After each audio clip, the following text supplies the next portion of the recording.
হরে কৃষ্ণ, জয় জগন্নাথ। তো পুরীতে চলে পুরীতে তো চলে এসেছি।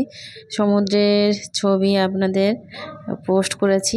তো পুরীতে যাওয়ার আগে আসার আগে যে কোণার্কে নামিয়েছিল আমাদের টিফিন খাওয়ানোর জন্য। তো সেখানে 5টা মন্দির অটোওয়ালারা বললো যে 5টা মন্দির দর্শন করাবে। তো সেই 5টা মন্দির আজকে আমি বলবো কি কি মন্দির দর্শন করেছি। তো প্রথমেই গেলাম আমরা সোনারাম মন্দির, আর এগুলো সব কোণার্কেই সোনারাম মন্দির। তো সেখানে গেলাম, আর সব মন্দিরগুলো না এই জগন্নাথ মন্দিরের মতনই দেখতে, টেরাকোটার যে মন্দিরগুলো বলে, তো সেরকম টাইপের সব ডিজাইনগুলো। তারপরে গিয়ে দেখলাম ওখানে রাম সীতা লক্ষ্মণের যে মূর্তিগুলো আছে, সোনারাম মন্দির, তো রামের মন্দির এটা। সেখানে একটু দর্শন করলাম, করে তারপরে রাম থাকবে আর বজরংবলী থাকবে না সেরম তো হয় না। তো পাশে আর একটা মন্দির ছিল ছোট করে, সেটাতে গেলাম। সেটা গিয়ে দেখছি ওখানে বজরংবলীর মন্দির আছে ওর পাশেই, বজরংবলীর মন্দিরটাও দর্শন করলাম। আর পাশেই আছে একটা ছোট শিব মন্দির, তো সেটাও দেখলাম, বেশ ভালো লাগলো। সবাই মিলে একটু ছবি টবি তুললাম, তুলে তারপরে ওখান থেকে আবার অটোয় উঠলাম, উঠে এবার চলে আসলাম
তারপর ওখান থেকে আমরা চলে গেলাম পাতালপুরী মন্দির।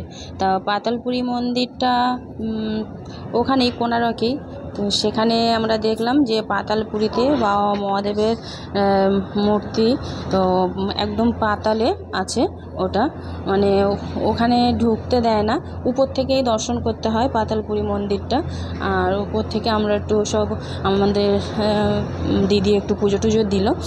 তো যাই হোক, তারপরে সোজা চলে গেলাম ওখান থেকে যে কোণার্কের আসল যেটা ওই মন্দির, ওই জায়গার নাম অনুসারে যে মন্দিরটা হয়েছে, সেই কোণার্কের সূর্য মন্দির।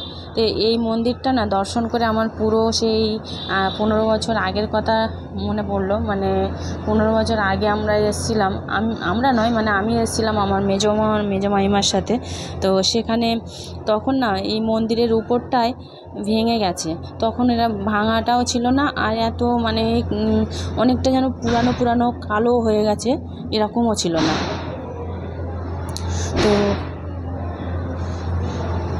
তো সেটাই আমরা দেখলাম যে মন্দিরটা কেমন কালো হয়ে গেল আর কেমন হয়ে গেছে। তো 15 বছর হয়ে গেছে, তো সেইভাবে সারাই হয়নি, এখন মন্দিরের উপরটা ভেঙে গেছে, সেইটা আবার সারাই করছে। তো যাই হোক, তো কোণার্কের মন্দিরটা বেশ ভালো লাগলো, আর ওখানেও অনেক ছবি টবি তোলা হলো, খুব ভালো লেগেছে। কোণারকের মন্দিরটা। আর কোণারকের মন্দিরটা সত্যিই ভালো। এটা হচ্ছে কি বলুন তো, পুরাণকালে এই মন্দির সম্বন্ধে আমরা অত কথা জানি না, কিন্তু মন্দির সম্বন্ধে এক আমাদের অটো ড্রাইভার, যে ড্রাইভার নিয়ে গেছিলো এই কোণারকের মন্দির সম্বন্ধে, কেন তৈরি হয়েছে, কীভাবে তৈরি হয়েছে, কি এইগুলো সব আমাদের ডিটেলস বলেছে। সেই ভিডিওটা আমরা পরে দেখাবো। আর এই মন্দিরের ডিটেলস সেটা আমি ওই অটো দাদার কাছ থেকে মুখ থেকে শোনাবো। আর এটা মন্দিরের এখানে গিয়ে সবাই আমরা কিছু ছবি তুলেছিলাম, আর বেশ ভালো ভালো ছবি তুলেছি। সেই ছবিগুলো আমি পরে আপলোড করব, পোস্ট করব। বেশ ভালো লেগেছে কোণারকের সূর্য মন্দির। তারপর ওখান থেকে আমরা চলে আসলাম নবগ্রহ মন্দিরে। তো নবগ্রহ মন্দিরটা গেলাম। নবগ্রহ মন্দিরে ঢুকতে দেখুন কি সুন্দর, চারিদিকে সবুজে সবুজ, মানে বড় বড় গাছ আর চারিদিকে সবুজ। আর এখানটায় ঢুকতে না কি সুন্দর, মানে ওই দুপুরবেলার দিকে এতটুকুও গরম হয়নি, বেশ ভালো লেগেছে, সুন্দর লেগেছে। আর সবচেয়ে বড় কথা, একটা বট গাছ, অনেক পুরানো বট গাছ, ওই বট গাছটার মানে ঝুড়িগুলোই নেমেছে, সেই ঝুড়িগুলোই দেখাচ্ছে মানে যেন বট গাছ, বড় বড় বট বৃক্ষ হয়ে গেছে। তো সেই গাছটা দেখছিলাম আর অসাধারণ লাগছিল, বেশ সুন্দর লাগছিল। তো সেখান থেকে গিয়ে বেশ কিছুটা মানে 2-3 মিনিট হেঁটে, ওখানে অটোর থেকে নেমে 2-3 মিনিট হেঁটে আবার ভিতরে ঢুকলাম নবগ্রহ মন্দির।